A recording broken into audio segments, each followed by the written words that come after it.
And we are live. What's up, guys? Welcome to the Fresh Fit Podcast. We're Lucky Lopez, Myron. We're going to be talking about cars and industry today. Yes. Got a lot to talk about, guys. I'm here to learn. Let's get into it. Let's go.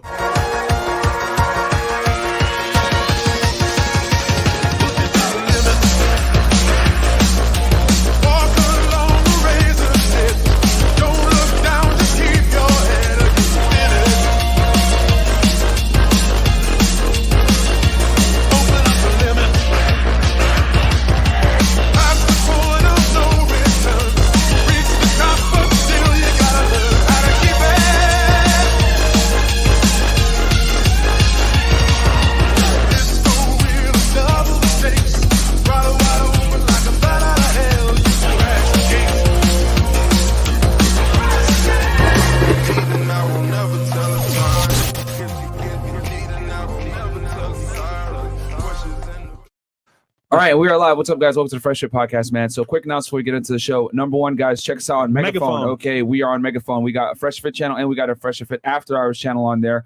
We're not on Anchor and Spotify anymore. So if you guys want to listen to us on audio, go ahead and check us on Megaphone. Also, if you guys want to check us out, go on Discord, discord.gg/Freshandfit. Also get the merch, freshfitpodcaststore.com. All right, you get all the hoodies, t-shirts, all the merch you guys have come to learn and love. Also, check out our other YouTube channel. It's called Fresh Fit Clips. On there, we put 3 clips per day as well as 2 shorts.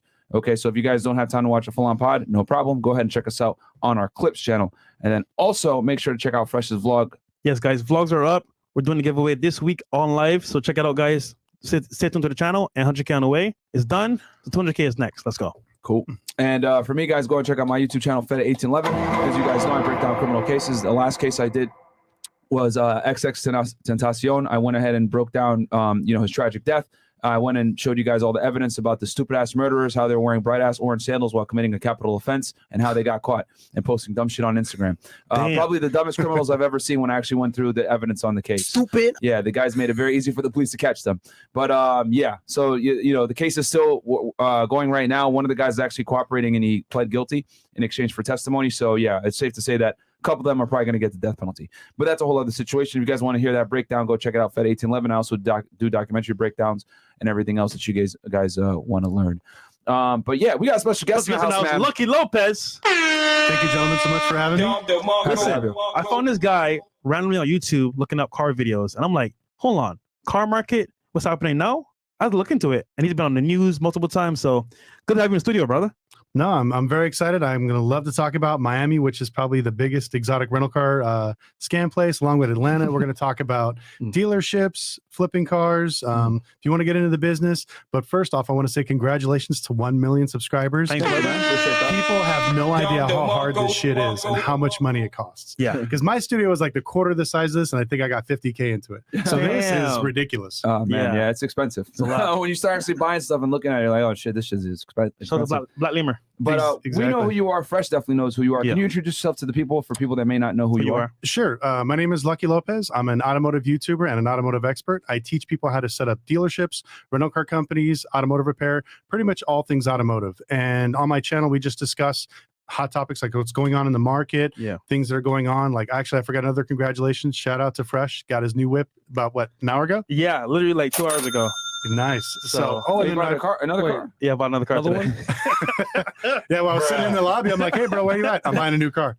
Literally. You want to tell the people? Are you gonna save it for the vlog? I'm assuming. Vlog tomorrow. I'll drop the new car. Okay. But also, I took an L, man, on one of the cars. We'll talk about that today as well on the show. Lucky knows what happens to me, but hey, it happens in the car marketplace, bro.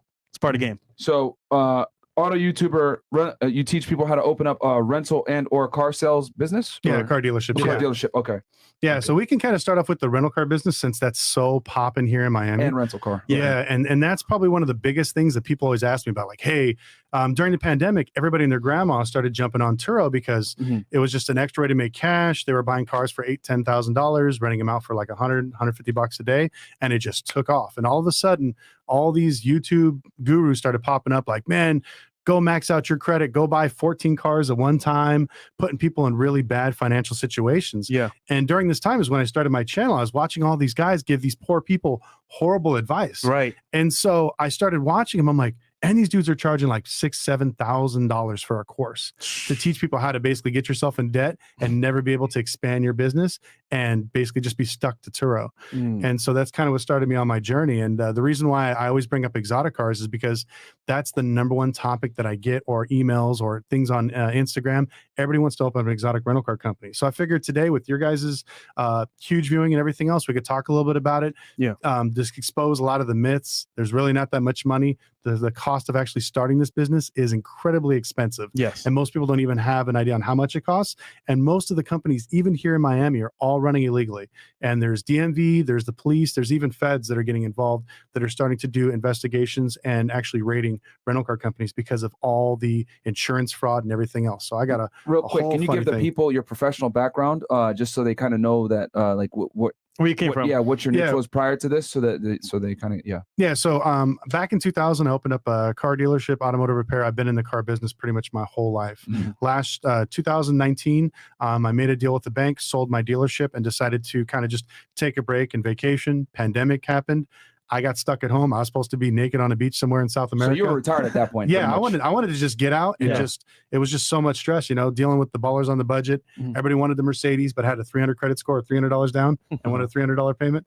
So it's a thing in Vegas, but like I'm sure it's probably here in Miami. So you had a car dealership and you were renting cars out to people as well. You were doing both. Yeah, we were both spectrums. Yeah, and then during that time, I was doing dealership consulting, where we would go and help dealers set up their businesses. I would teach people about online marketing, how to basically use Facebook and Instagram, what were our platforms now, to gain viewership. We were teaching dealers how to do this back in 2014, 15, 16, when everybody thought the Facebook and Instagram was just a fad. Now it's a part of life. Yeah. And so that's how it kind of all started. And then really when the pandemic happened, I had nothing to do. I was sitting around. I couldn't go out. Vegas wasn't really locked down, but people were freaking out.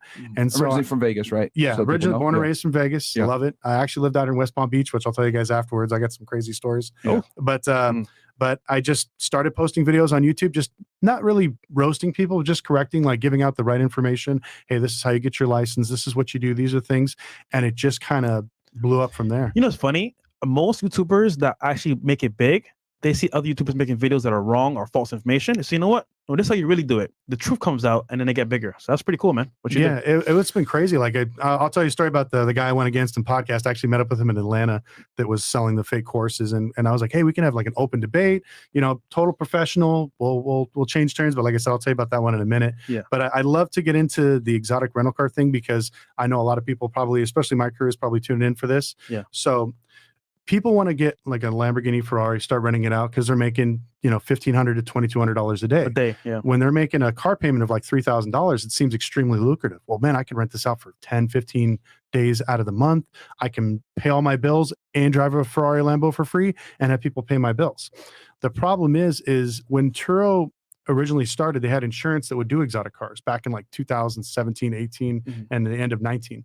But they had so many claims of people crashing their cars, damaging them, that they decided to take it off the platform. So what happened was all these people said, you know what, I'm going to do an exotic rental car company because all my friends are making money, so I'm going to rent it.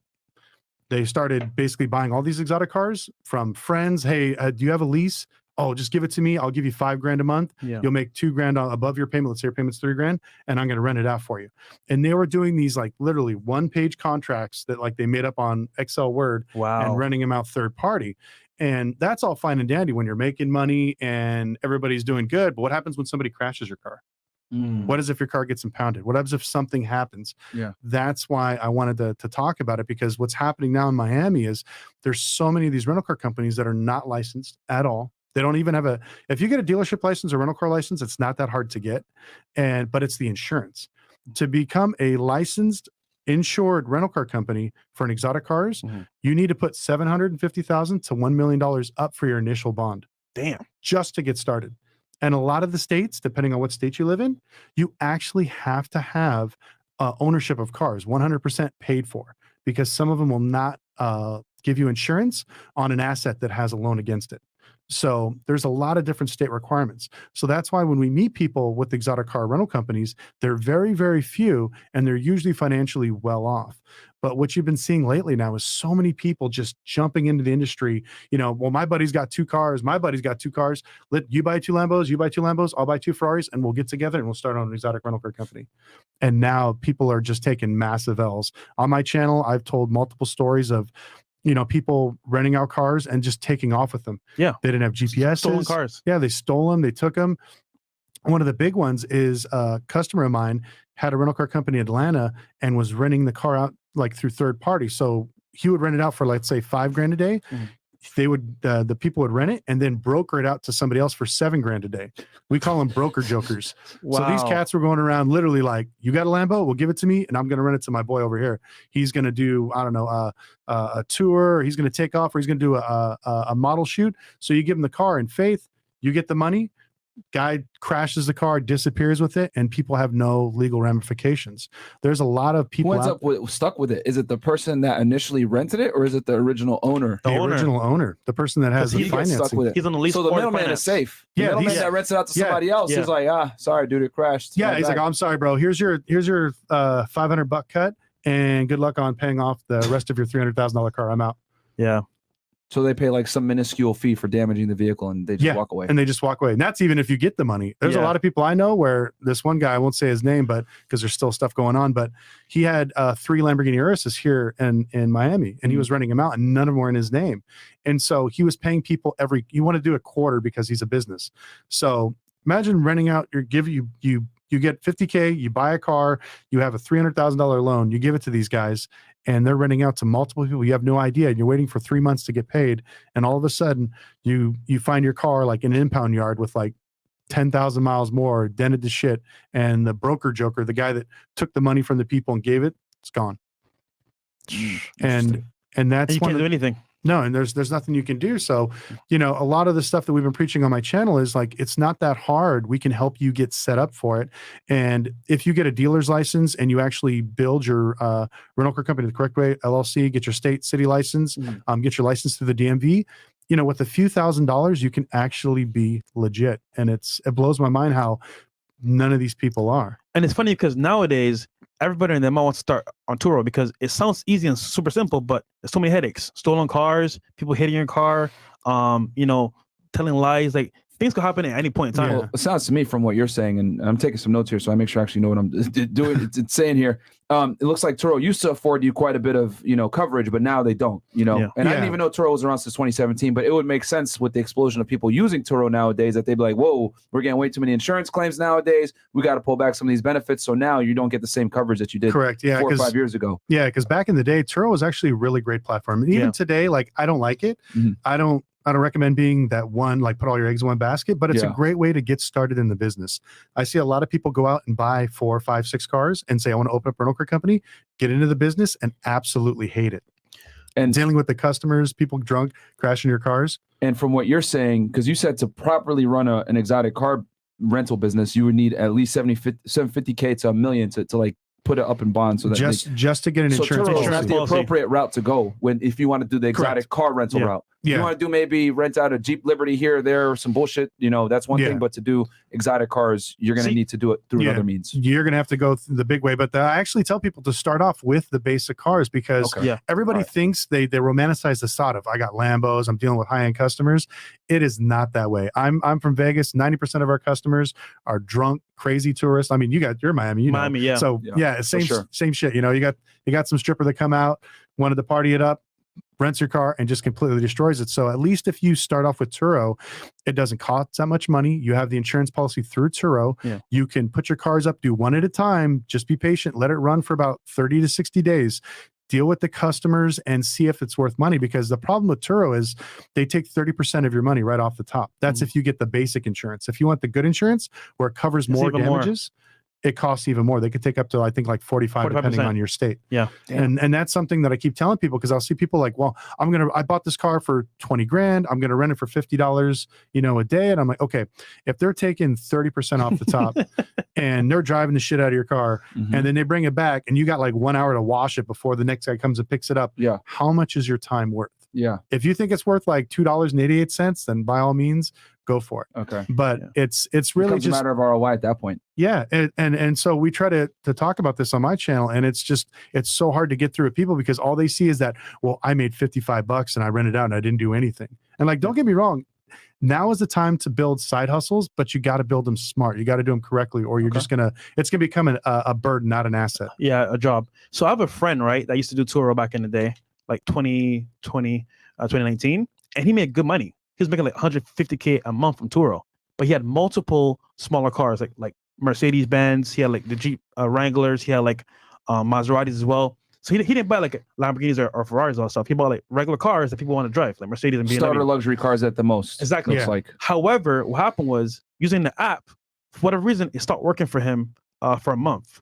So remember, he had to make payments on all those cars he bought. Oh yeah. So what happened was he burned down, crashed, because what happened is he couldn't make the payments, and he lost most of the cars, and he shut down his business because once again the app wasn't working for him, and that's why he made his connections with his clients. Yeah. So imagine if the app doesn't work, you're screwed. Oh. Yeah, that's one of the things we preach is about putting all your eggs in one basket. Yeah. I see a lot of guys, 20, 30, 40, 50, 60 cars on Turo. Yeah. It's really popular in Vegas. Like there's hotel parking lots full of people's cars that just have 60 cars and they rent them out. They have key boxes on there. You can go out and book them and that's great. But, for any reason, Turo can kick your ass off the platform and don't even have to tell you why. Sometimes they lock up your account. Like if I rent you a car and I'm going to charge you extra day of usage, he's going to be like, oh man, well, you know what? The car was shaking. It doesn't feel safe. Report. I'm going to give it back. Yeah. And so now they take the money out of my account. I have to basically tell Turo, hey, look, here's the car. It's been inspected. It's good to go. But in the meantime, they shut your app off because they think you're not a valuable renter. They think that you're renting out crap or garbage. Okay. So now they're going to ask for documentation, all this other stuff. And that's some of the things that Turo's been doing. Before they used to be really good. They would turn you on in 5 minutes if you showed. Now you're talking an hour, days. Sometimes I've had people wait weeks. Support is lax as well. So imagine you're making $100K a month from renting cars. All of a sudden your business model, which is basically the app, shuts down or has errors on it. So you can't make any new reservations. And you still got to pay the loans back. Over time, you're going to burn out. And now you're screwed. What are you gonna do? So it's dangerous. Yeah, it could be dangerous. No, it is. I mean, I've watched. I mean, I'm not joking when I say hundreds of people during this pandemic. Yeah, everybody that got that stimulus and PPP money, all the ballers, they all went out and bought a bunch of cars. And then there was these guys like on YouTube buy 14 cars at once, go to like 6 different dealerships and buy them all in the same day. But they don't tell you all the downsides about doing Turo because there's some bad sides of it, like you said. Oh, and they don't tell you, oh yeah, go buy cars and put it under this company and buy 10 cars, buy it in a bundle. But when you got to pay the loans, you can't get out to work. What are you gonna do? Yeah, they don't teach about like depreciation. I'm assuming when your thing is down, you also probably can't receive your payments as well. Correct. When the Turo app is down, which they hold your money if you have some issue, which causes you the problem where you can't pay back the loans for the vehicles that you have leased that you have in your fleet. And I learned this as well too from just having friends in the industry. You should put a tracker in each car because they can take your car to Georgia, wherever you're randomly, and just go away with it if you don't have a tracker on it. Yeah. What's stopping them? Yeah, I've had friends kicked off the platform because like in Vegas, people get drunk, they leave their shit, they've lost my cars many a times. Yeah. They just like, dude, I have no idea where it's at. Thank God I had GPS type shit. Yeah. And so I'm so used to it. I was like, no worries. I got a tracker. GPS, put my keys in the FedEx envelope. I'm going to charge you $100 to go get my car. And they're like, yeah, whatever. But a lot of these people don't know about that. Yeah. And so there was nobody teaching this stuff. And so their cars would just disappear. And let's say, I rent it to you, you take off and you're in California, you get drunk at Disneyland, you're gone. And you show up and you're like, hey, where's my car? I was supposed to pick it up at 6 p.m. Yeah. Now I look like an asshole. You're going to tell Turo, I'm not happy with this customer. I get blocked. I got to chase my car. Turo's not going to pay me for 45 days because I have to claim a grand larceny or embezzlement to get my car. I can't even report it stolen. Yeah. So I have to wait for 45 days and then Turo might pay me on my car. In the meantime, you're driving all over the United States and can take off my car and I have no legal right. And here's another thing too that happens as well. People take your car, go to a bodywork shop, get it painted or wraps, whole different color, and then just take out all the sensors and then drive along. Yeah, it's really bad here in Miami. I remember there was guys, I can't remember his name, but they were all over the news that they were basically literally renting out like customers' exotic cars. Yeah. So let's say you had a Ferrari you wanted to sell, you would consign it to them, and then they were literally behind your back renting it out to different people. And the only reason they got caught is because their cars were showing up like in music videos. They were showing up in like New York, in impounds, and they were getting letters in the mail, like just crazy stuff. So that's some of the stuff like we could talk about today. But I wanted to get the rental car stuff going and just kind of talk about it, and then we can get into the dealership side, because that's even crazier, which we have a few stories to touch base on that hit close to home. Interesting. So you own a car rental business and a car dealership business, sold it, got out the game for a bit, self-retired, saw all this blow up with Turo, and obviously, because another thing too is that I've come to realize that we live in a very consumer to producer society nowadays. You look at something like Uber Eats, you look at something like Uber, you look at Netflix, etc. Even the destruction of like cable television. Like nowadays, you can basically deal with the content creator, so to speak, or the creator of said product directly. You don't need the middleman. Blockbuster, all this other bullshit, gone. Why? Because you can stream it right on your phone. You can have people bring you food. Turo is kind of like that too.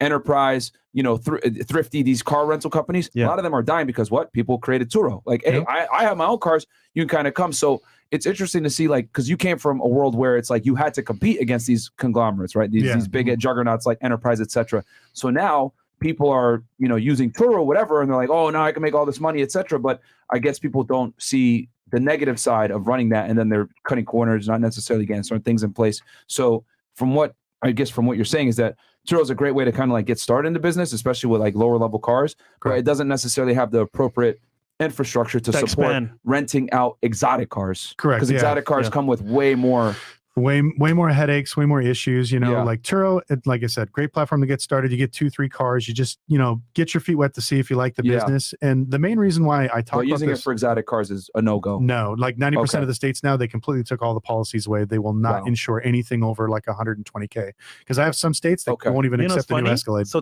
the car I bought today, I called Geico and they're like, yeah, sorry, we don't insure over 100K. I'm like, what?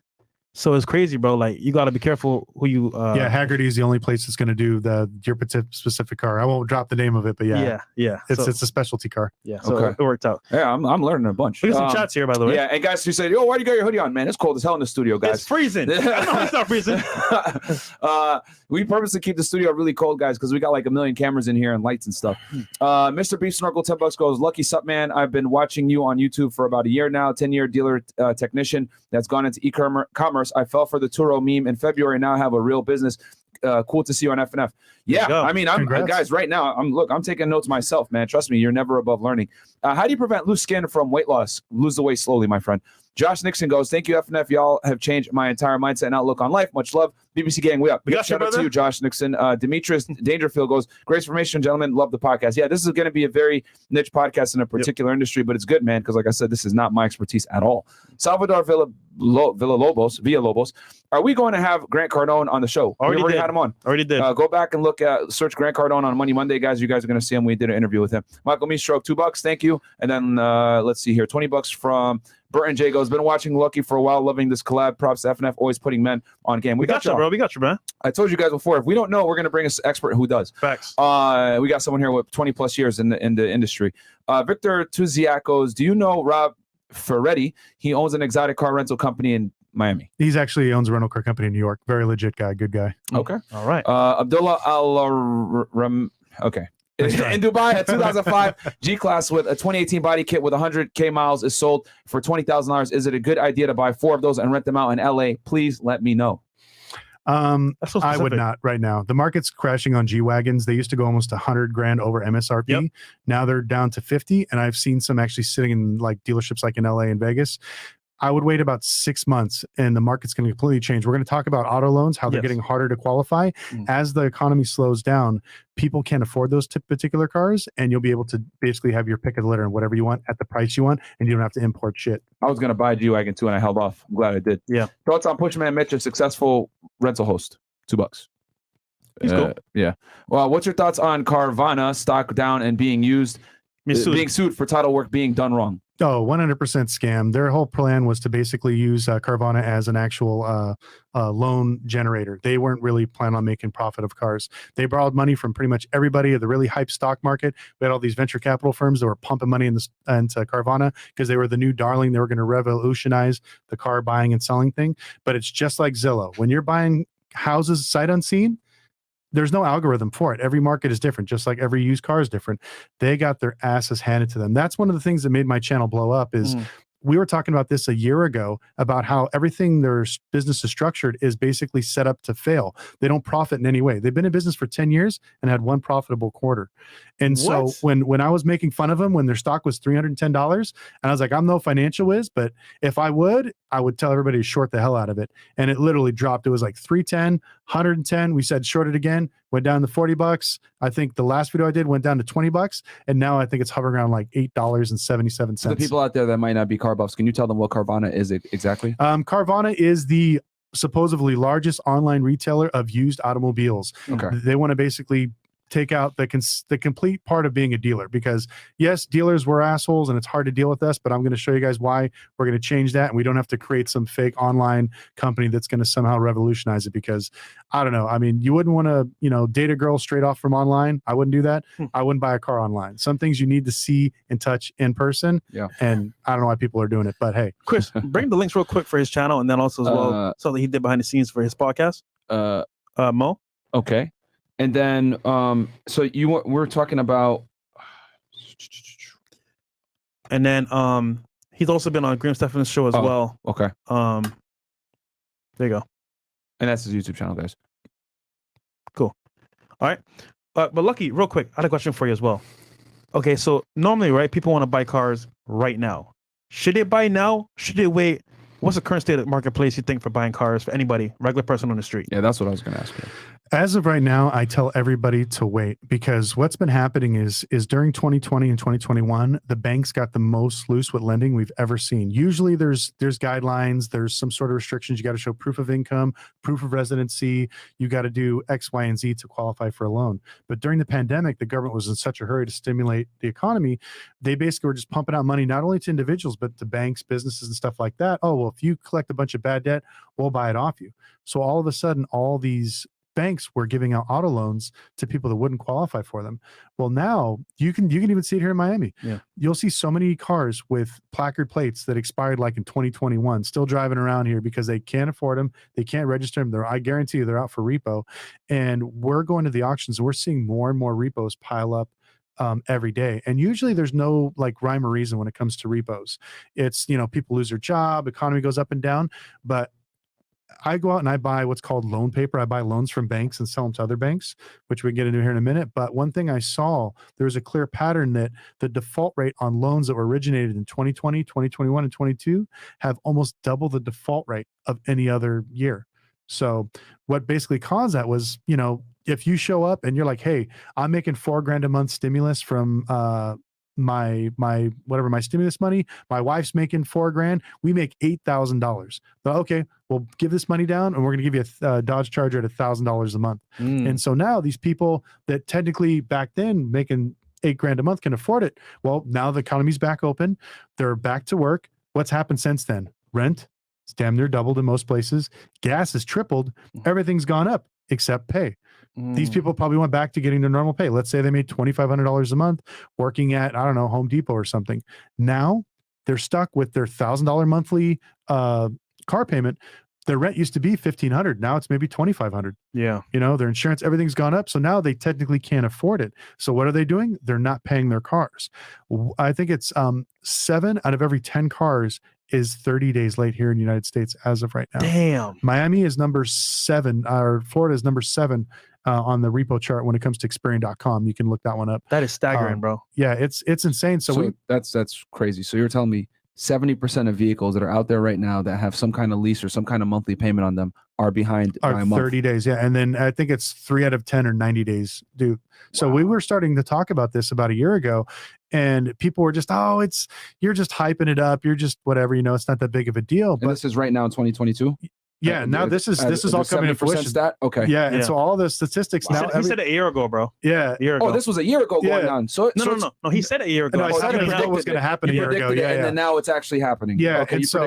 Yeah, because we go out and we buy loan papers from banks, and every dealership has the ability to finance a vehicle, but we have certain guidelines and certain restrictions we stick to make sure, one, we fall under the Fair Credit Act so we don't get sued, and two, it's your money. If nobody wants to lend your buddy $5 if you've lent your buddy $5 10 times, he's never paid you back. Yeah. So we develop programs and plans to make sure we hedge ourselves against losses.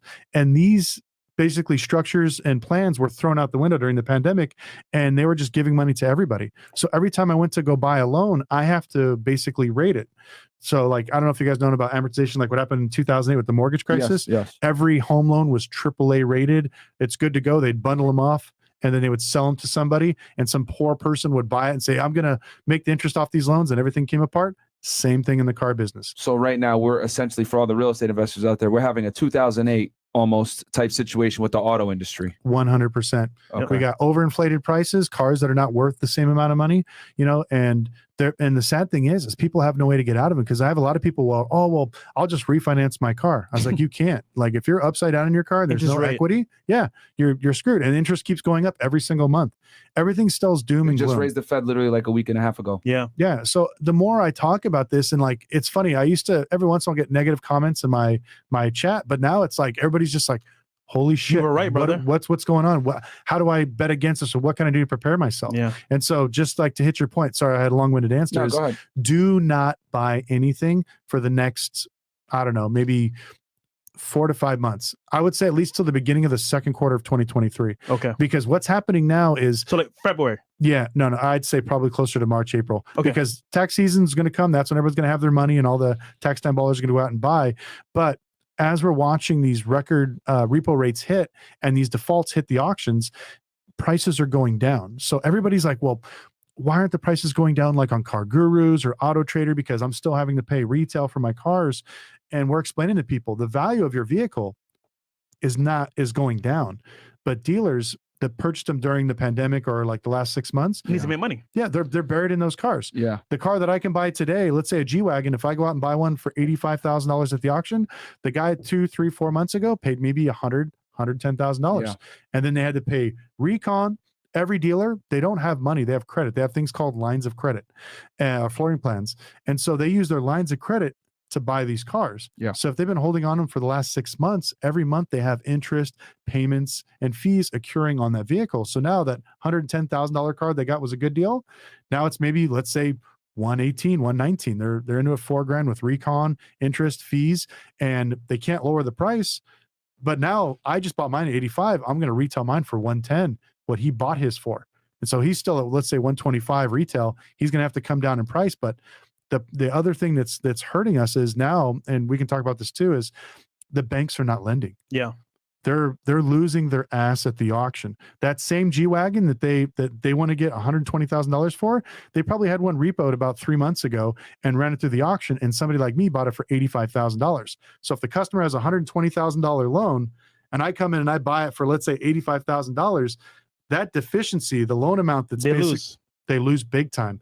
And banks don't like to lose. Their whole goal is to mitigate risk. How do they do this? Well, I used to lend 150% of LTV on this vehicle. Now I'm going to only lend 120. I want 10% down. Now I want 20% down.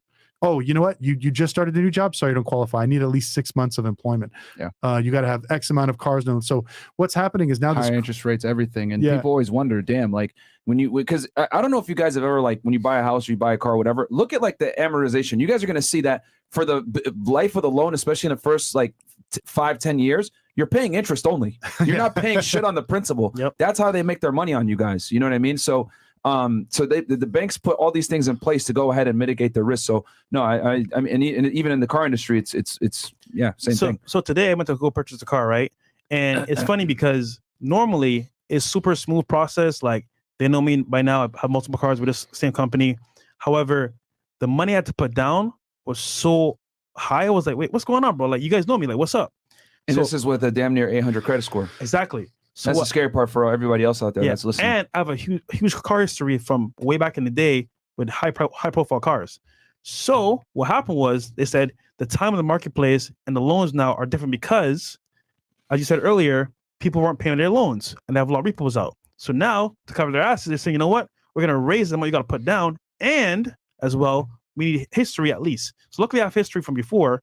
You could better break it down, like why they do what they do, because they raised the because he was talking about the bank. So my bad, we didn't mean to cut you. Go ahead. Oh, no. I mean, you hit it nail on the head. It's they're seeing so many defaults and so many repos, especially when it comes to the exotic car market, because the stock market's down, the crypto market's down, NFTs, I don't even know about them, but I know they're down 92%. Yeah. So people are losing their ass. And those were the people that were jumping into the exotic car market. So everybody I know that's an influencer and YouTuber, like everybody and their grandma just went out and bought these cars. Right. But the problem is they don't have anything sustainable. Now they're like, the Bitcoin's gone, the easy money's gone.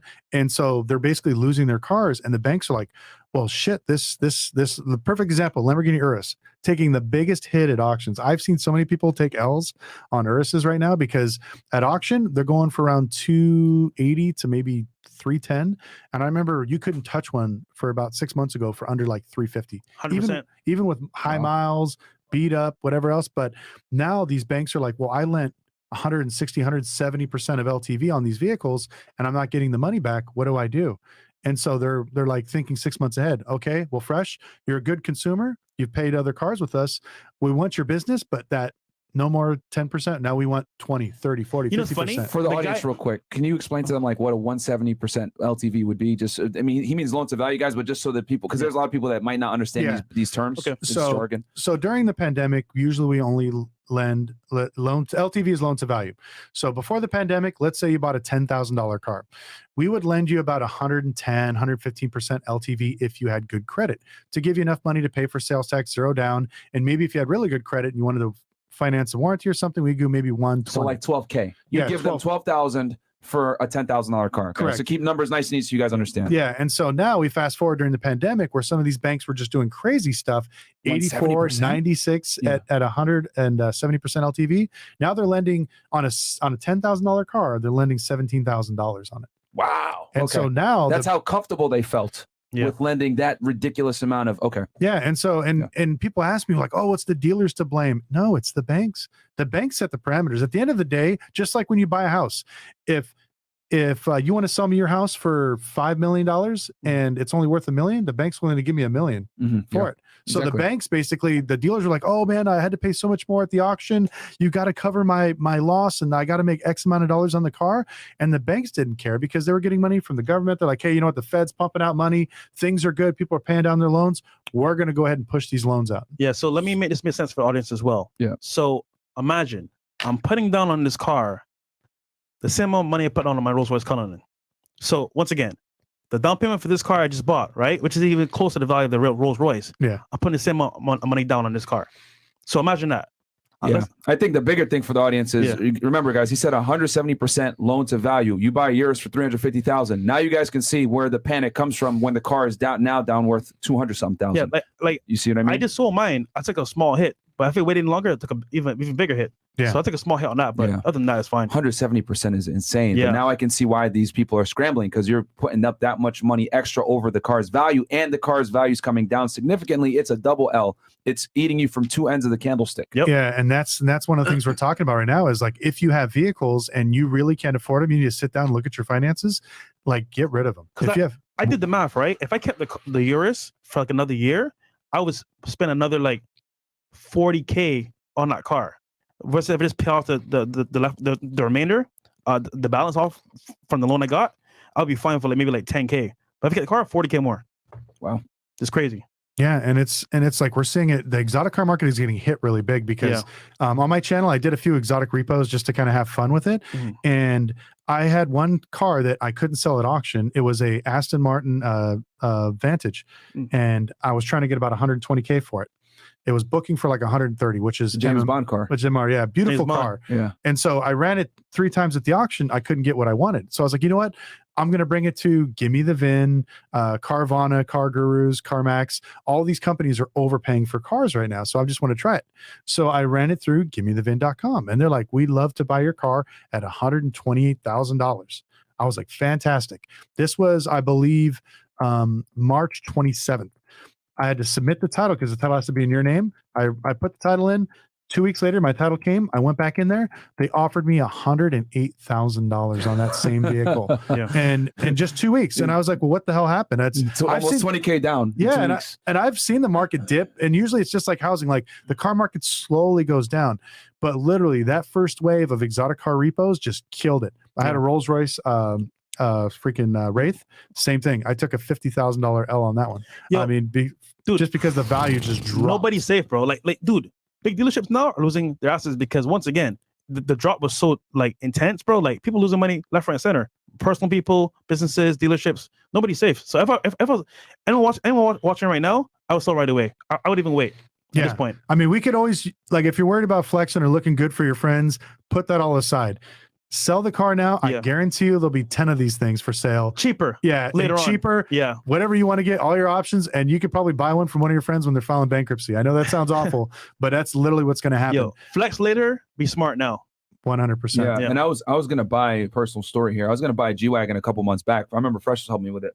I was going to buy it from a friend of ours, and he had paid a lot for it. He was going to take a little bit of a hit selling it to me. But even then, it was still worth way less than what he had told me he was going to sell it to me for.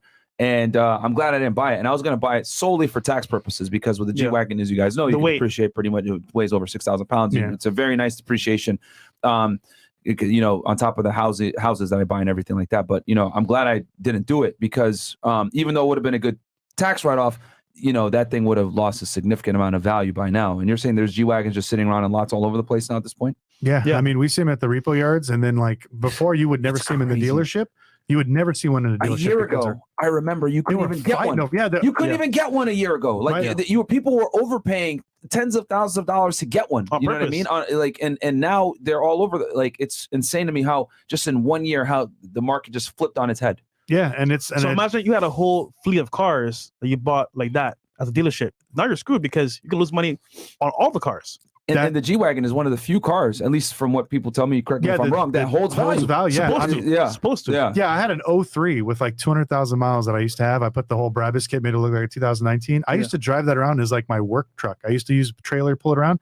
I sold that, I think, 2 years ago for like $35,000 bucks. And I think I bought it at the auction for 11 grand because it was like beat up and dented. Wow. That thing was just immaculate. But yeah, G Wagons are one of the few cars that usually skirt the trend. But I don't know what happened. Like once that PPP money hit, I mean, every Mercedes dealership was sold out for the next 2 years. So that demand just like made people go nuts. I need that G Wagon.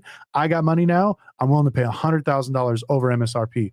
And I hate to say it, it's a market driven company, or excuse me, a consumer based driven numbers. Is as soon as a consumer is willing to pay that much, prices go up. Yeah. But now I'm watching more savvier buyers, people seeing the down economy, they're pulling back, they're getting rid of their vehicles, and they're slowly defleeting. And this is a smart move. I think a lot of people learned after 2008, but as you know, there's a lot of people that didn't. So that's hence why we have Money Mondays to let people know that this is what's going on and this is how you need to guard yourself. I get so lucky. I was like, bro, I'm selling all my cars because I know if I just wait a little bit longer, I can get it for way cheaper later on.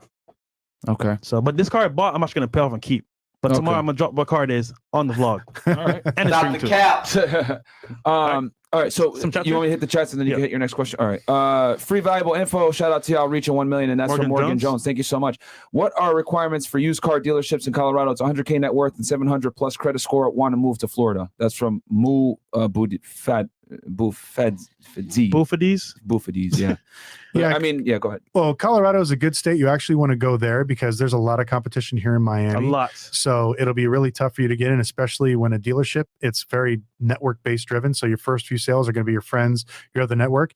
The 100K net worth is there for a reason to deter a lot of the bad dealers, because when you get into other places, you're going to see that 90% of the dealers don't have money and they're set up to fail. So one of the things they want to prevent that from is making sure you're liquid enough to afford your cars, because the second you open up, all these flooring companies, these lines of credit are going to knock on your door. They're going to give you $200,000, $300,000, $400,000, $500,000 with like a 600 credit score, and they're going to let you buy all the cars you want. And then when you're making those $20,000, $30,000 a month curtailment payments, they know you're going to go bankrupt, because their whole goal is just to bleed you for as much money as they can and take all the profitability of your business. So stay in Colorado, work on your money, work on your credit, if that's where your family is, and I would go there. Nice. And guys, don't forget, 100K net worth means you're up $100,000. People always mistake. Remember, guys, your net worth is what's left after all your debts. So you have 100K net worth means you pretty much have like no debt, and you have 100K, whether it's in cash or some kind of asset. Most people don't have that. So do the math, guys. Get a calculator. Yeah. Put all your debt minus 100K. If it's not over that, bro, you have $0 to your name, bro. Yeah. Just saying. And again, we're not sponsored by them, but this is why I like Mint so much. Like I use Mint. You put in all your stuff, and it'll tell you what your net worth is. And it's a good wake up call if you have like financial problems, for you to see like negative net worth if you don't have your money on point. So that could be something that you could do as well to kind of see where you stand. It links all your bank accounts, all your credits, all your assets, everything. Myron, if I give you $100, right? Yeah. And you have $200 in debt, how much money do you have? Negative 100. Thank you. Yeah. Class done. Yeah. Show the same as money in debt, man. Shout out to Lano for that, man. Financial education. It's so true, bro. Yeah. Should we be buying rebuilt titles? No. Okay, so here's the catch. If you're buying a new car, what is a rebuilt title first? I don't even know what that is. It's been in a wreck. Sorry, it's been in a wreck and it's been totaled out by the insurance company. Okay. Now I've seen some cars where like I had an S550 a while back. Somebody just keyed the car. Wasn't even that bad, but since it had that pearlescent paint, it was a $12,000 paint job. Well, they totaled out the car because of it. I just bought it, sanded the 2 panels, painted it, and I was good to go. But when you're talking heavy wrecks, heavy damage, I don't really recommend buying them. But the big reason why is most rebuilt cars are never put together right. They're usually some guy in his backyard got that car tied to a tree with a ratchet strap, just pulling out the frame and just zip tying everything together. And one bad accident, you could possibly get really hurt, die, wheel fall off. But then also insurance companies, they don't insure rebuilt titles. There has to be a certain one. And then when you get your car and you pay, let's say 20 grand for it, it's worth 50 and you thought you balled out. When they wreck it and they only give you maybe 20% of the value, you're going to lose a lot of money. So unless you really know what you're doing with the rebuilt car, I would stay away from it. And also, imagine you go to sell it now. Oh, rebuilt? I don't want that car. You keep it. Yeah, there's so many.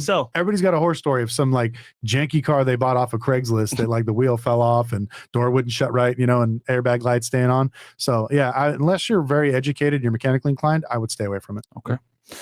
Thinking of getting a Tesla. I make more than $250K a year. Myron, do you recommend me getting a car? Lucky, should I lease, loan, or buy? Well, don't ask me, guys, because I drive a 2002 Honda, that I own since like freaking college, pretty much. So ask the car guys, what are your thoughts on that? If you're getting it for MSRP, I would just go ahead and do a loan just so you can lock in your interest rate and everything else, because what's going on with leases is your buyback dollar amount is constantly changing. So when 2 years, let's say your lease is up, since the market's technically hot, but it's going down, you may have a loan buyout of, let's say, $50,000. But when that time comes, your car will only be worth 40. So then you're forced to pay 10K over if you want to keep your same car or give it back to them. So right now, people are actually making money on their leases because they're worth more than what they originally had their loan buyout for. I would just buy it. So this way you don't have to worry about nicks, scratches, dents, because I'll tell you what, I love leases. Leases is a great way to get into a vehicle, but leases screw you. It's our dealership's way of trying to get you for full retail, because when you come back and you're like, oh, well, I have kids. He scuffed the back of the seat, stained the floor mats. Oh, that's no big deal. That's $4,000. Oh, well, the scratch on the wheels and I curbed this and I scratched. Oh, no worries. $6,000. Okay, you want out of your car? You have to pay me $14,000 and you can go ahead and walk away from your Tesla. Oh, I don't have $14,000. Oh, that's cool. Just sign this contract here and you'll pay $70,000 for that exact same car we just told you, and you'll just make the rest in payments. And that's how they bury you in the car. So I don't recommend doing a lease unless you're like a single guy or your kids are not getting in the car and you're not an idiot. You're not going to crash and curb your car. Our business. Yeah. Okay. Yeah, our business. Yeah. You can write off and justify some of the losses. Okay. Yeah. And you talked about this too, Fresh, personally, where like you shouldn't be leasing cars unless you're like a business owner. If you're an average guy on the street, regular dude trying to flex with some bitches, don't lease, bro. Don't lease. Yeah. 100%. Okay. All right. Thoughts on the used 911 market? Okay to purchase now in the next 1 to 3 months, or wait another year? And that's from G Complex 217. I'll be honest with you. The 911 market is dropping. It just depends on what model you want. We're talking about the Porsche? Yeah. Okay. 911. Yeah. So there's about 30 different models. If you're getting just a base Carrera or something like that, you'll be fine. But if you want like a GT3 or GT2 or one of the other crazy models, they're one of the only exotic cars that are still holding their value. They're actually trending upwards. So I would probably give it at least a year just to see what happens. I mean, I absolutely love them. They're beautiful cars, and best bang for your buck for a daily driver exotic car. The advice still stands. Still don't buy right now, but watch that one in particular. Correct, yeah. Okay. $1, Michael Trillstein. Seth Heishman goes, I appreciate everything you guys are doing and providing for men of the world. Can't wait to meet you guys one day on my journey to become the high value man that I am destined to be. Much love. God bless. Much love to Jay Waller 7 as well for making me pull the trigger on the war. Yeah, shout out to you, Seth. Appreciate you. Good job, bro. Yeah, man. We told you guys before, we try to bring out diversified content, man. Just scapping my man Myron. Jacapin man Myron. Oh, there we go. You're lucky. Go ahead. Thank you for all the knowledge. I sound like a pro, but it's simply for your channel. Thank you.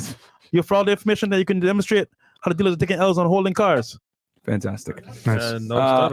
Sofa King JDN almost bought a car from them too this month after the wreck. Appreciate the game. Also showing love from New Britain. Congrats on that, Millie. Hey, shout out to New Britain. Hard hitting. Hey, guys, just finished watching your business credit card episode from a year ago. I started my business in a week, and I couldn't have gotten here without the help of you guys. Love Money Mondays. We got you, bro. And then Michael Meestroke and Demon Fingers and Michael Trilstein, all $1. Thank you. DL Saint, $100 goes. Good to see you on Fresh Fit, brother Lucky. I'm always sharing your content with my people. I think I sent one of your videos to Fresh, as a matter of fact. LOL, great topic. Keep leading from the front, gentlemen. See y'all soon. Shout out to DL Saint. Thank you so much. Hey guys, do us a favor. Go support him. He has a YouTube channel called I Really Mean It Podcast. Go check him out, man. A lot of wisdom, OG in the network. I really want to know. I really want to know podcast. I'm sorry. Yeah, go check him out, guys. I really want to know podcast. Thoughts on commercial mobile auto services? If you want to start off in being a mobile mechanic, and it's a great way to build customer base, low overhead, the business 101, lower the overhead, the more profitability, but it's a great way to just get your foot in the door and kind of scale up from there. So I think it's a good start to getting your first step in the automotive industry. Cool. While they hate, we create, and that's $2 for Michael Trilstein. Cool. Red Pillsbury F-Boy goes, I work at a Ford dealership in Pennsylvania, and some of the used cars we sell, we're losing $2 to $5K per car. Yep. That's a very common thing now. Wow. Yep. So Mo, Michael Meestroke, Jonathan Hogu, Camino Kill, Demon Fingers, all $1. Thank you so much, guys. Bro, it's not letting me add the membership, and that's $5 from Mo. It's fine, bro. Just watch the show and support. L Amex, W Capital One, Amex is compromised. That's from Michael Trilstein. Amex is still good, bro. Corey, man of God. Shout out to Discord gang. Slide through discord.gg/FreshFit. Yeah, the only thing about Amex is some people don't take it, but yeah, man, always have a backup Master or Visa card. But Amex is a very good credit card. Millennial Currency. I've been doing car loans for 3 years, and most cars across the board are inflated in value and won't see the dust settled until 6 to 12 months from now. And a lot of people are going to be stuck with them. Imagine you got a 100%. Car, bro. You paid over market price for it, and then you want to get out of it, but to get out of it, you got to pay like 10, 20K. You don't have. How you can get out? You're stuck with it. Oh, I got something that'll probably set your viewers on fire. If you bought a C8, get out of it now. The Corvette. I love them. They're beautiful cars. Oh God. I have some friends that bought them for $50,000-$60,000 of MSRP. Yeah. You can find them over MSRP, 50K over MSRP. What are they going for? I think the highest I've seen, the Z06s now are finally back up to 50-60K over MSRP. The regular ones are coming down to 20. What? But during the peak, they were like 30, 40, 50K over MSRP. People were paying almost 100K for them? I was paying over 100K. Wait, I can get a CA right now for 20K? 30K? No, over MSRP. Oh, okay. Yeah, over MSRP. Yeah. So if they bought it for like 80K, and then they had another $40,000-$50,000 on top of it. Damn. So these people are paying, supercar prices for a Corvette, which it's a beautiful car and they handle great and you can't go wrong with it. But these are some of the people that are going to get hit the hardest because even though that car is daily driven, it's dependable. It's still a Chevy. It's not a collector item. It's not, a Ferrari, not a Lambo. Yeah. Yes, it'll spank a lot of those cars, but it doesn't have the same, I guess, holding power. Yeah, it's not worth the same amount. Even though it's a better car, to be honest with you, an older Ferrari will still outperform in the long term as far as an asset class. So to everybody that's got a C8 Corvette, dump that shit now. Damn. Wow. Over from what year to what year? Because some guys might say, well, I got a 75 Corvette. No, those are fine. No, we're talking C8. C8's the new model. Came out. Yeah, the ones, new model. Yeah, 2020, 2020. Ferrari. Okay, give myself the stupid button right there. Stupid. All right. So they started in 08 with that line? No. 2020. 2020 with that so line. You had to get so for example, to get that car, you have to allocate it because they were pretty much sold out. Yeah, they've been sold out for the last 2 years. So you get a buy in advance to get it. Okay. But now they're all over the place. Yeah, but everybody and their grandma that's why they made them overpay, is because supply and demand. Yeah. Okay. I'm doing all my McDonald's money so I can stay in shape, and that's from Mo.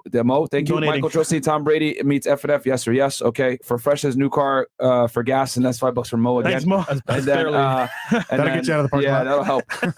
Andrew bought $20. Thank you. What about ATVs and motorcycles? $5 from Sheldon. It's a good question. What about ATVs and motorcycles? Motorcycles are always going to kind of stay the same. They're affordable type of transportation, but the downfall is they consider motorcycles, believe it or not, a luxury item, and ATVs the same well. So if car loans are getting harder to get, ATVs, RVs, boats, all those loans are going to get much harder to get. So you got to be extremely well qualified. I'd be honest with you, don't even buy any of those if you don't own a home, because right now it's going to get really tight. The credit crunch is real.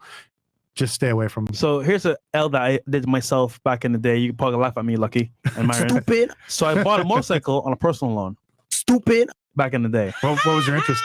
Oh, 18%. Yeah. Stupid. And it's Okay. funny because it took me like a year and a half to pay it off. I paid it off. Wow. Yeah, it was terrible Stupid. idea. But the big question is, how often did you ride it? Every day. Oh, you did? Okay. I loved See, it. most people I talk to, they're like, Yeah. oh, I bought a motorcycle. I'm paying 19% interest. I'm like, great. Do you drive it every day? No. I haven't rode it since I got it. Weekends. Yeah, exactly. It's like, Until I crashed, I rode it every single day. oh, until you crashed? Yeah. Do you have insurance? Let's keep moving. I did. I'm just kidding. I did. Okay. I've been thinking about doing Turo. I live in Hawaii. Do you think it's a good move since it's on an island and shouldn't run into a lot of the same problems on the mainland? That's from Andrew Bott. Ooh, Hawaii is actually one of the main places that has a lot of damage with Turos because you're just like us. You're going to have a lot of drunk tourists and they're going to crash your cars, take them off-roading.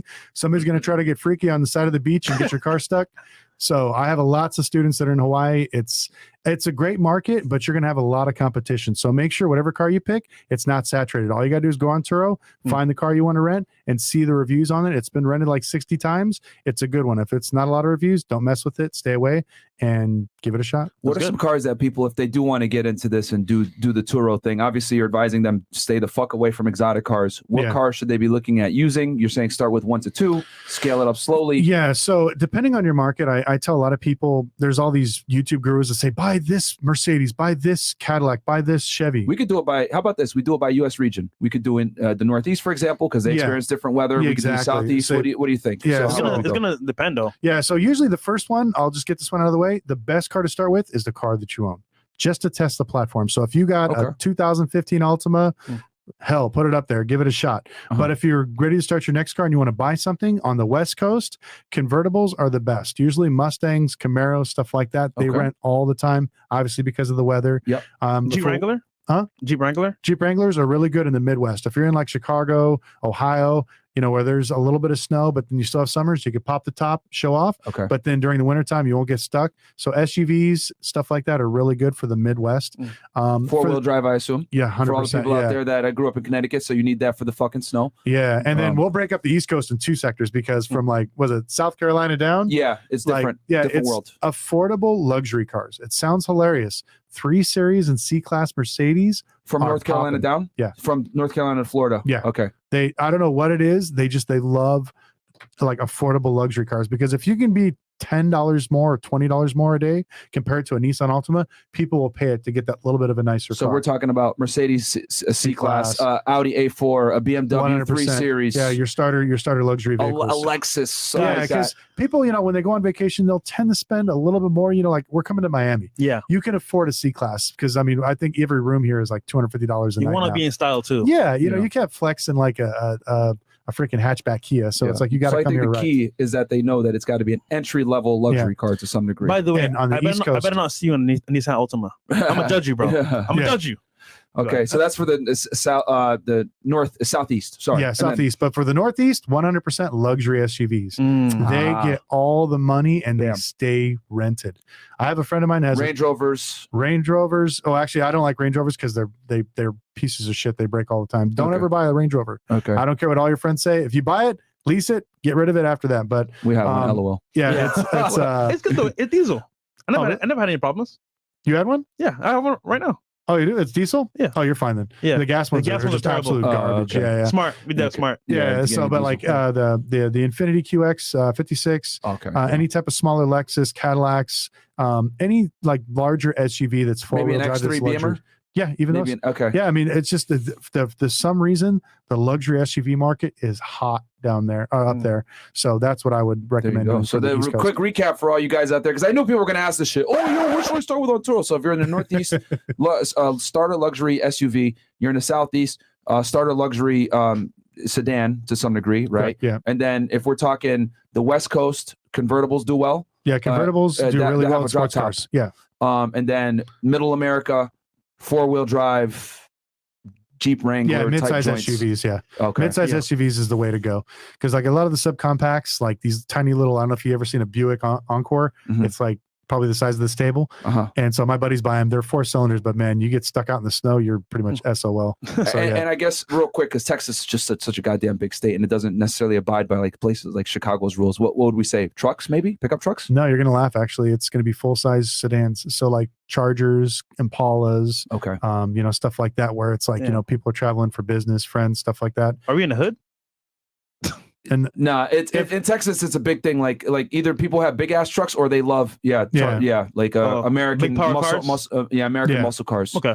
Yeah, So they just seem to I see a rent better Charger. down there. I just think hood, bro. yeah, Where we at? Those Charger. Oh shit. Bro, yeah, in Texas. We'll have to talk about that when we get to the dealership side, because that's the same thing. Like we actually tell people like, okay, we're going to buy this car for this consumer, and this is where they're going to go. Whoever's doing the timestamps, make sure to put that right there, because that's I had to ask that because everyone asks like, yo, what car should I get for Turo? There you go. Now y'all know from a geographic standpoint, if you do running a Turo business, what cars are going to work in your particular region. But he made a very good tip that I think might have been over some people's heads.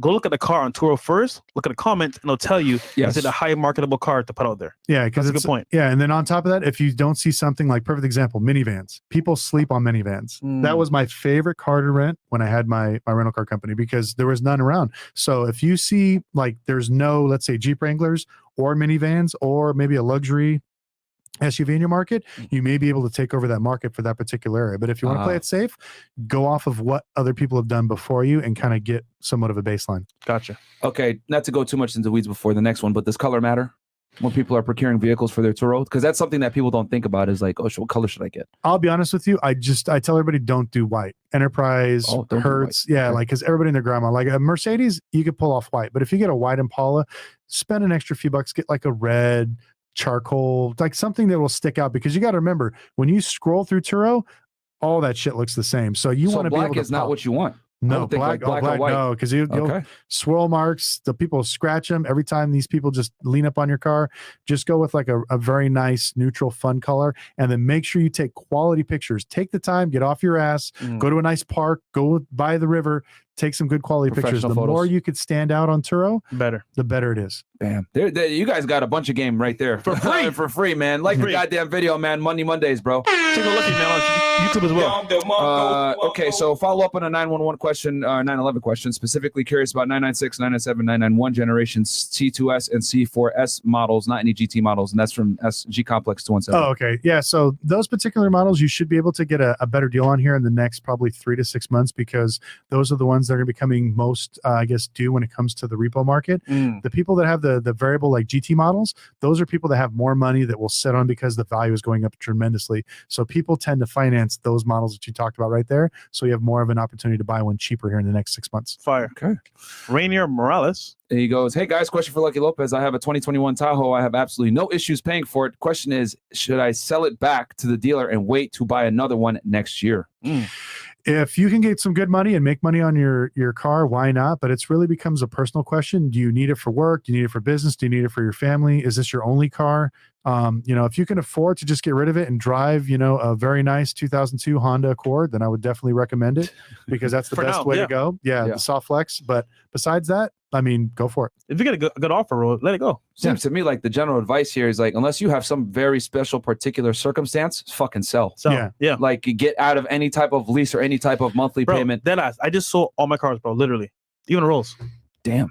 Yeah, because I've been telling people, like, if you can financially afford it, if you lost your job for the next 6 months, keep it, because we don't know where this economy is going. Because I've seen like casinos always make money. I always like to use Vegas as like a barometer.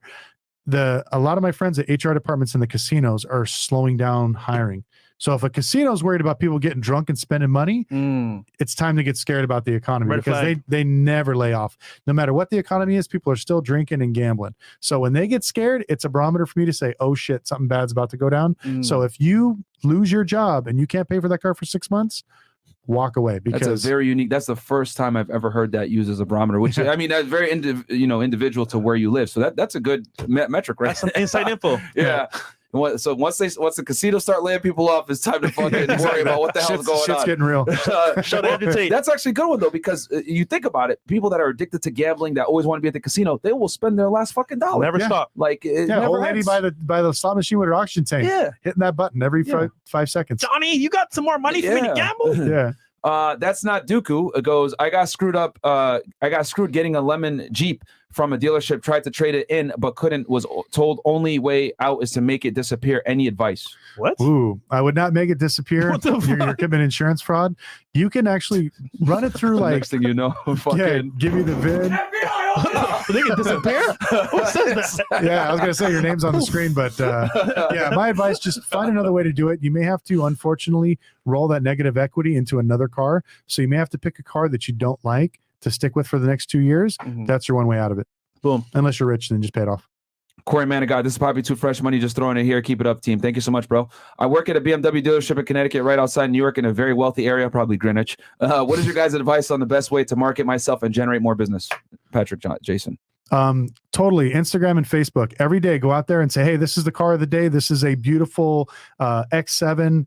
Go over the miles, the options, everything else, and constantly putting yourself out 3 to 4 times a day on Facebook. Go on groups, go on Instagram, promote yourself. When you post on Instagram, it'll have a little thing saying boost it, go your zip code and do 50 miles around. Spend $20 a day. I guarantee you you'll be a rock star sales guy.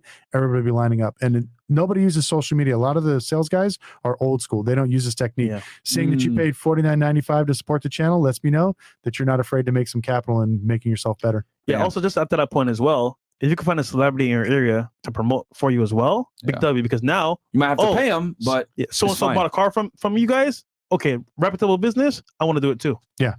Okay. So I'm confused. I thought the high price was due to supply chain shortage. I don't think price will drop because there's supposedly a shortage. That's from Roberval Francois. You want to? Yeah, real quick, like, because that is why it was expensive a year ago. Yeah, originally, like, you know, the factories were shut down. They couldn't build certain things, but the whole supply chain is BS. So, like, I would tell everybody this. I did live on my channel. Call your local Chevy dealership and say you have a 2022 Chevy Corvette and your computer went down, your PCM. I guarantee you they'll have one in stock, or they can get one in a week. There's no chip shortage. They have enough stuff to go around. It's just that all these major manufacturers made major announcements saying that they're going to make less vehicles. Like Ford's literally getting rid of everything except like the Mustang and I think one other car. They're no longer making compact cars anymore. They're going to make less cars and electric, bigger gross. Yeah. And I keep telling people, why are they going to make more cars and make less money when they can make less cars and keep the prices high? Smart. That's what they're doing. What's the current best car insurance company to go to? They all suck. Yeah, Dingo Tech. Yeah, that's a very particular question based on your metrics. You know what I mean, and where you live, etc. Yeah, bro, you gotta. That's where shopping around and getting the best quote is important. This is Corey Man of God, Money Just Throwing to Keep It Up team. Thanks from NL Bad Guy. Thank you. Demon Fingers, Michael Meestroke, Michael Trolstein, $1. Thank you. Young Love. Thoughts on Shopify drop shipping and e-commerce? I'm new to the super chat stuff. No That's thoughts on it right now. Not this episode. I get a GM discount and want to start buying cars and selling them after 6 months. Is this a good business model to keep me in new cars? Unfortunately, no. GM will totally launch your ass from the dealership once they find out you're selling cars. A lot of people are doing that with the C8 Corvettes, and they got in trouble. So be very, very careful, because if they're going to see you every time you switch cars, and they're going to wonder where you're getting the money. So once the GM thinks that you're going to be taking money from the dealership's pocket, you're running risk of losing your job. Damn. Okay. Wow. All right. What's top 5 cars to start with? Used cars in Florida as used car dealership. He wants Florida in particular. The biggest thing is you want to talk to your bank. So like, one bank here that's really good is Westlake Financial. They like regular medium American sedans.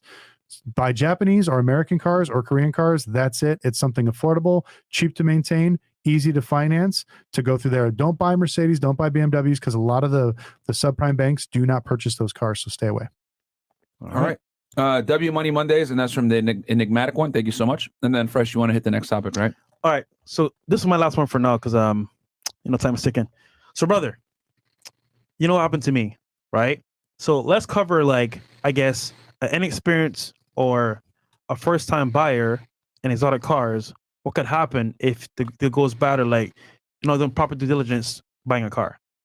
Okay, so unfortunately, the exotic car market is a very shady market. There's a lot of people that get into this business that want to, do the flash, they want to do the showing off, but they don't really have the capital to support that type of business model. Even me, like, I've been doing it for years. I refuse to sell exotic cars because the capital intensive is way too high, the risk is too high, and the customers are a pain in the ass. So, Yeah, except you. You guys are great. But but as far as like what happened with you, you know, a lot of consumers, like if you go to buy an exotic car, one, even if you can pay cash, I always tell people to finance it.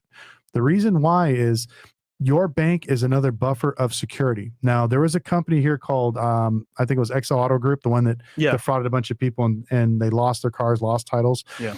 What happens is if you buy it through your bank, so if I'm going to go buy, let's say, a Ferrari tomorrow, I will call my bank and have them purchase the loan from the actual dealership so I can get the car. Once I get the car, if I'll call the bank and say, hey, did you receive the title? And this is financing, not to be confused with leasing. Correct. Yes. Okay. I want to make that distinction very clear for y'all so you guys understand leasing. So once we get the car, we have the financing lined up, I'm going to keep calling the bank. Did you receive the title? Did you receive the title? Once they say, yes, I received the title, go ahead and write that check, pay off the car.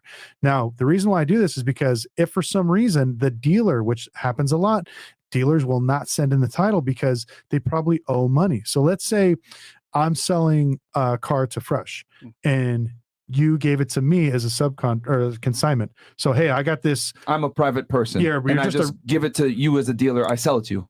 No, you're just like, hey, I can't sell it myself. I want to consign it to you. I'm too busy with work and real estate. So I put you in charge of selling. So you give me, let's say, a Lamborghini Huracan. You're Okay. like, I need to get rid of this. Here you go. So I take it in as the dealer, as the trusted dealer, and I put it up online. And now Fresh comes, hey man, I like this car. I want to do something. I'm like, no problem. I'll take care of you.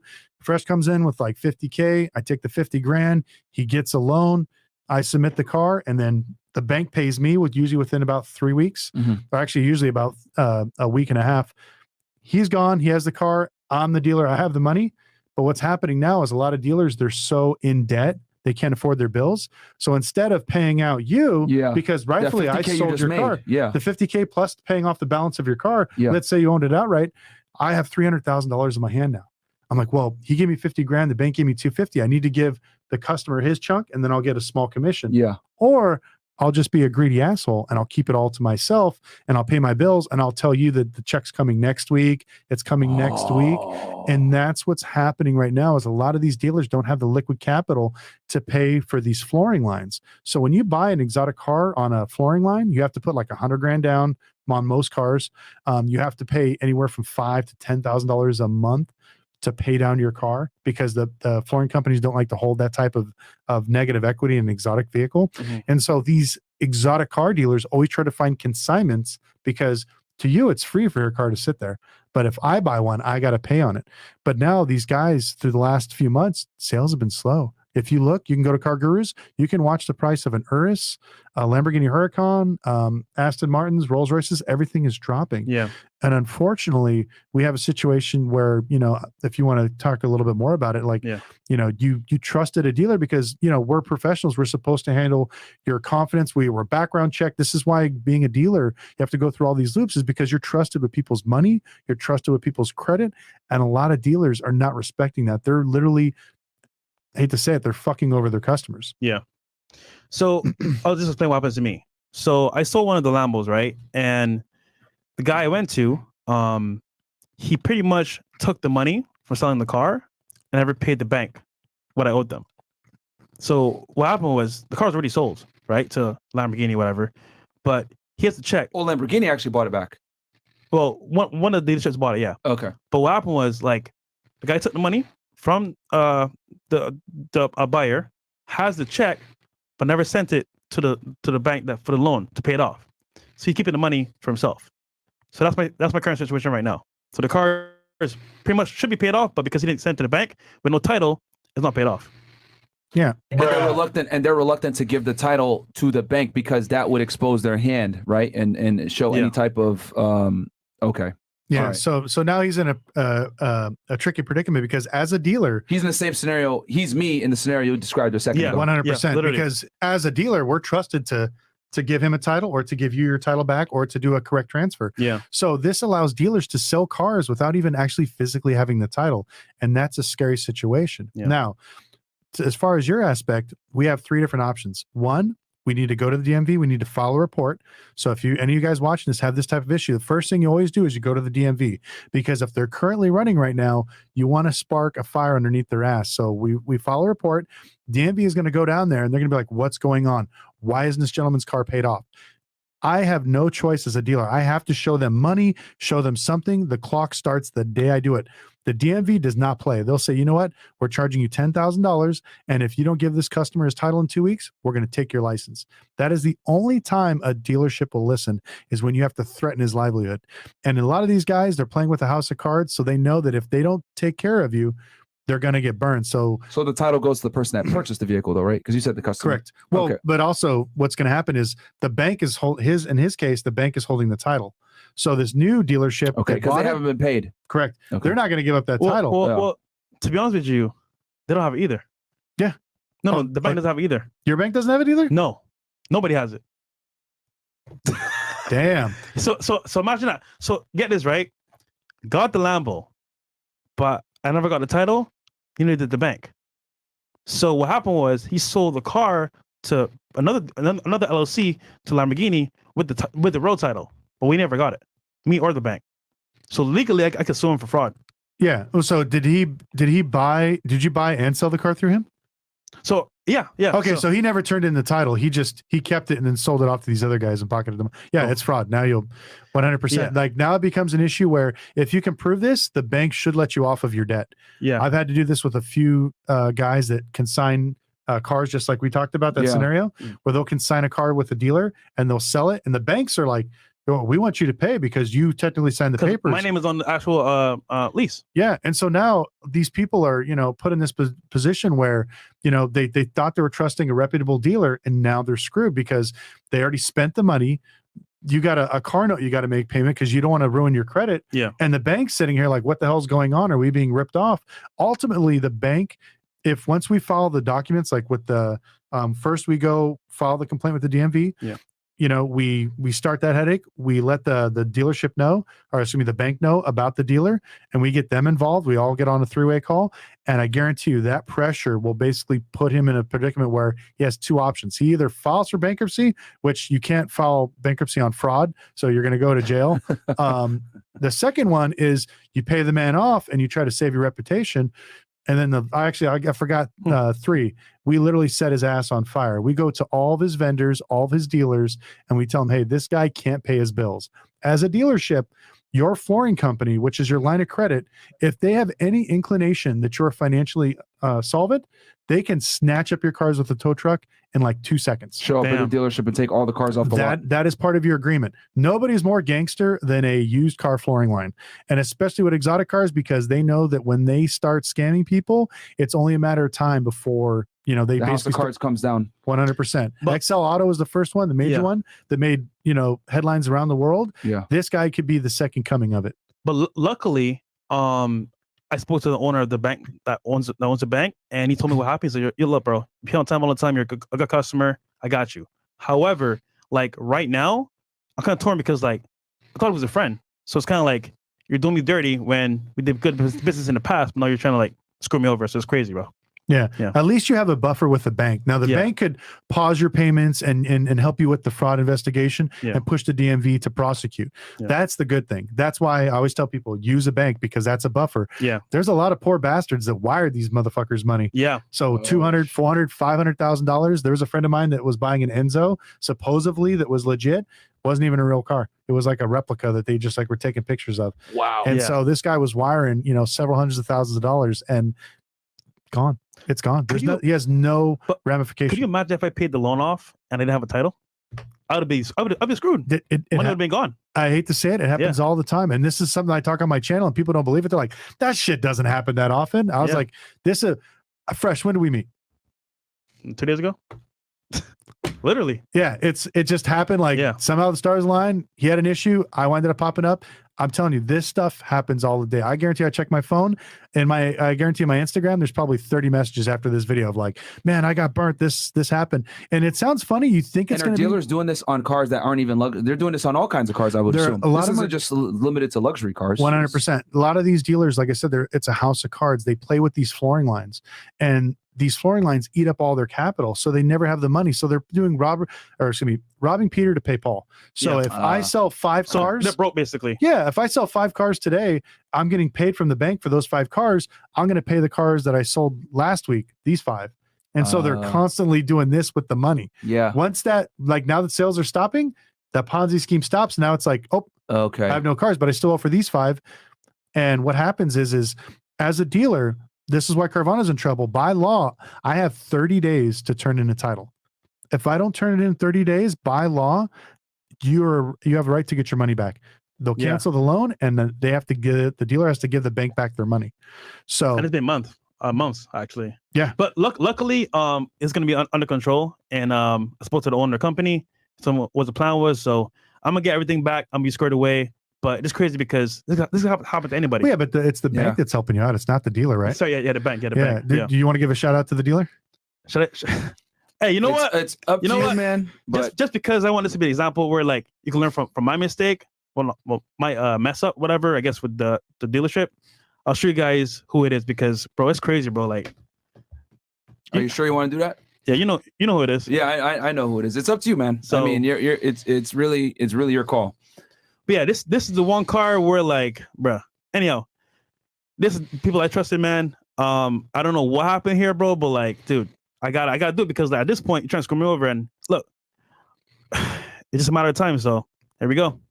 Yeah, and at least like there's still time to save this. Like, he can call in, we can try to help him. Like either if he has issues with his flooring line, or maybe it's just maybe it really is he's just waiting for the check. So at least we can get some clarification, everything else. But like it should never get to this point where like now you're financially like holding like, well, how big was that loan, if you don't mind me asking?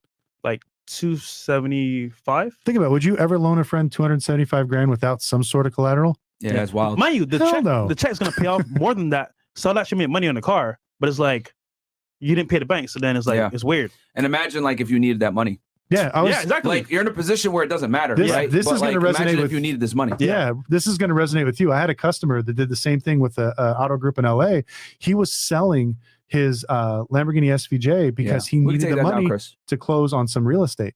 Oh, really? And so he needed to show the bank, damn, I needed this loan paid off so I can qualify for this, this new mortgage. Yeah. And so he was waiting and waiting and waiting, and he lost, I think it was like $200,000 or $300,000 in escrow because he couldn't close in time because the dealership sold his car and didn't pay off his loan in time. Yeah. So he lost his car, he lost the $300 in escrow deal, and he lost his dream house. Yeah, dude. This is why, this is why I own my shitty ass Honda outright, man. Because you guys know I'm heavy into real estate, so I'm like, man, I don't want to have any other like lines of credit. 100%, because like now, fuck that stuff like that just kills a complete deal. Yeah, like, really bad. It could hurt you when you're trying to, especially when you're doing what I do, where I basically use leverage to purchase a lot of my homes. Some I buy cash, but most of them I use leverage. I put 25% down. You don't want anything getting in the way. And a lot of times, unfortunately, like auto loans are considered somewhat volatile to a lot of banks that are lending you money for a home. Yeah. And especially like these 100,000 plus loans, it's like, I tell most people, if you can't afford to pay for it in cash, don't get it. Right. Now, the bad thing about this pandemic is I have this video on my channel on how to get an exotic car loan over 100K. And it's one of my most viewed videos.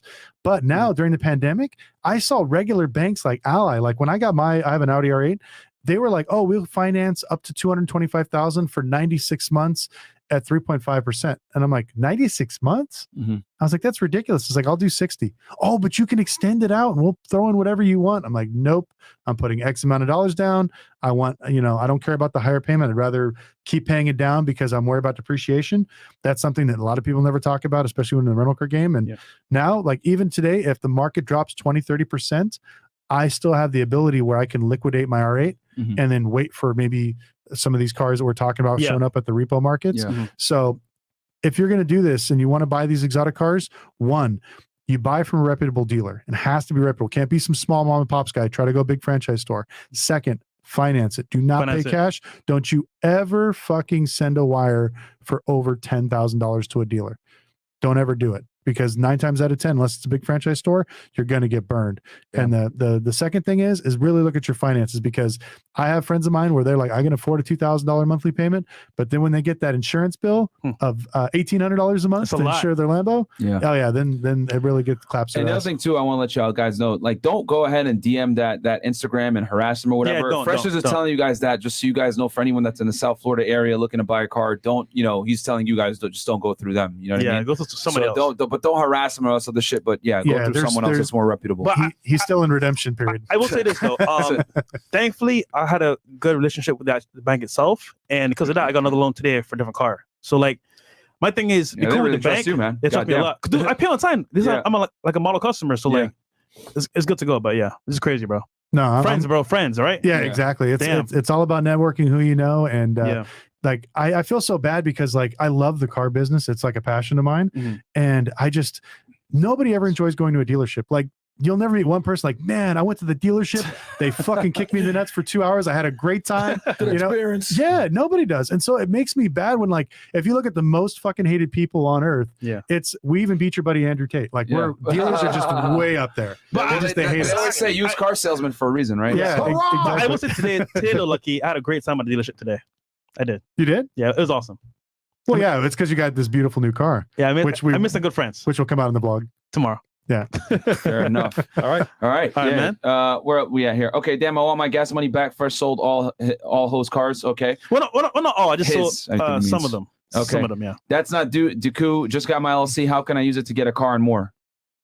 Ooh, so here's the catch. When you buy cars through your LLC, if you're using it for business use, you can definitely write it off. Yeah. When you go to an actual dealership, make sure you talk to a commercial advisor or an actual commercial rep. Do not talk to their sales manager or the regular ones because they will give you a loan, say it's for your business, and it'll go on your personal credit. Yeah. So make sure you get that completely separate and ask them 7 times, is this going to show up my personal credit? Is this going to show my personal credit? Because they're going to ask you for personal guarantor. The whole LLC, no personal guarantor, that shit's gone. Too many people burn that. You're going to have to personally guarantee it, but you want to make sure that loan does not actually show up. I really recommend going to a local bank. US Bank is one of my favorite for auto loans. They'll give you multiple commercial loans with a personal guarantor, and it will not show up on your credit. So if you want to buy real estate, invest in something else in the future, it doesn't hold you down with DTI. Montana. Okay. Montana. That's important. Work for GM. I can buy up to 5 cars a year with my discount. I also have an 830 credit score and always get approved. Nice. Okay. Can you go into a little further detail on leasing a car? I want to lease a Maserati 2022 for 6 to 12 months rather than buying it as it quickly depreciates and potential flaws it can come with. Oh, first of all, don't ever buy a fucking Maserati. Don't do it, bro. They're shit. Not worth it. And so the second thing is no dealership will actually finance you for 6 to 12 months. It's going to be 2 to 4 years. Yeah. They got to make their money. Yeah, because they're not going to let you enjoy the car for fun and then get rid of it. So, and then unfortunately with those cars, you're going to have a very high what's called lease buy-in. So they're going to want a massive down payment in the beginning. So I would just buy a used one, stay away from it.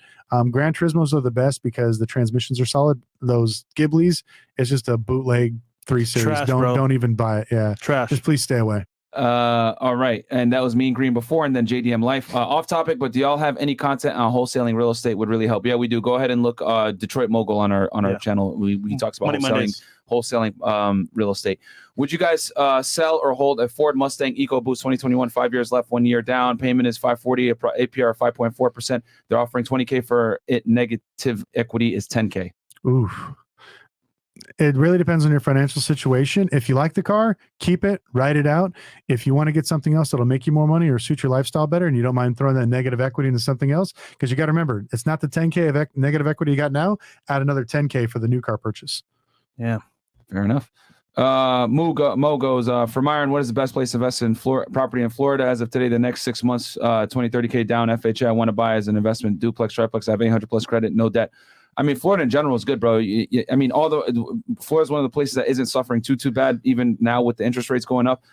Miami, Orlando, Tampa, any of the major metropolitan areas, man, you buy anywhere in that area, you'll be all right. Because you got to remember, these New Yorkers are going to come down here regardless. You know, people are moving to Florida and fucking in droves. Yeah. So for Florida's still pretty good as far as like real estate goes. We're one of the few places that hasn't experienced like a slowdown like other places.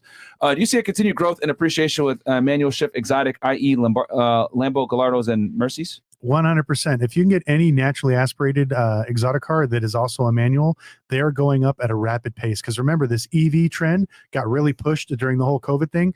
So now a lot of these manufacturers are getting rid of it. Like my R8, the only reason I bought it brand new is because I wanted to enjoy it, because as of this year, that's it. They're done.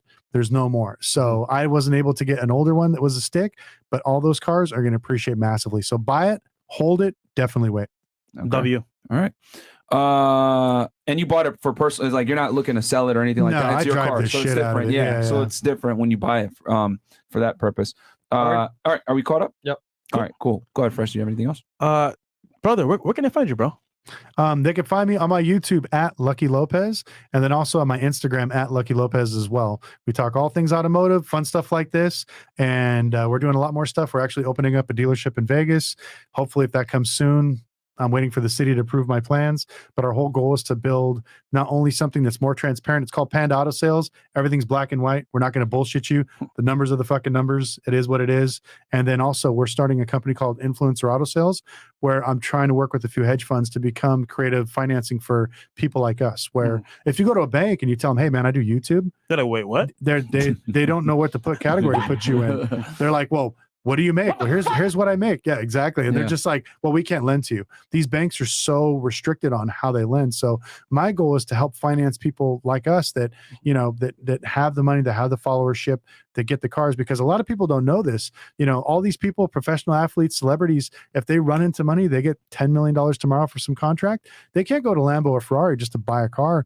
You have to have previous paid autos. Yeah, you got to have one. You got to wait in line. So they have no choice but to pay these. I call them basically loan sharks. There's these third-party companies that sell these guys, you know, cars almost $50,000, $60,000 over MSRP, and they're charging like 10, 15% interest on a $300,000 car. And these guys don't care. You know, they're professional athletes, they're musicians, they're, you know, just Instagram influencers, and they're paying these crazy overinflated prices. So my goal is to hopefully take some of that legitimacy, find people that are good people, like athletes with big contracts, influencers like yourself that have a steady growth where we can track it, build a formula where now we can use that for lending to help basically people like us get I've always said it. That's the importance of credit, man, in today's day and age. Like I've always said, I'd rather have $1 million in really good credit versus having $10 million in shitty credit, because it's, you know, you can leverage so much more.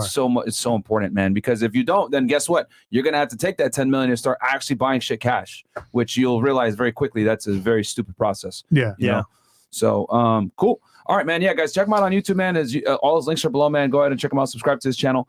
You know, he's done his rounds. Obviously, very reputable. Knows a couple of, you know, high-end YouTubers that do the finance stuff. You know, we saw you collab with, you know, people like Graham Stephan, etc. So he's not going to collab with just anybody. So, yeah, I learned a lot. I actually took quite a bit of notes here because car stuff is not really my thing, so I'm just here learning. So yeah, I love cars, man, but there's so many things that even I didn't know that like I'm learning as we go. So it's a process. No, and like I said, in the future, you guys need anything, please give me a call. I was trying to help your boy get a car, but he literally, I was sitting in the lobby. He's like, I'm buying a car, bro. I'll get there in a few minutes. Fair enough, shit, man. Yeah. All right, guys. So we got a show coming up as well. And see you guys in a bit. We'll catch you guys in a little bit. Peace. I ran so far away.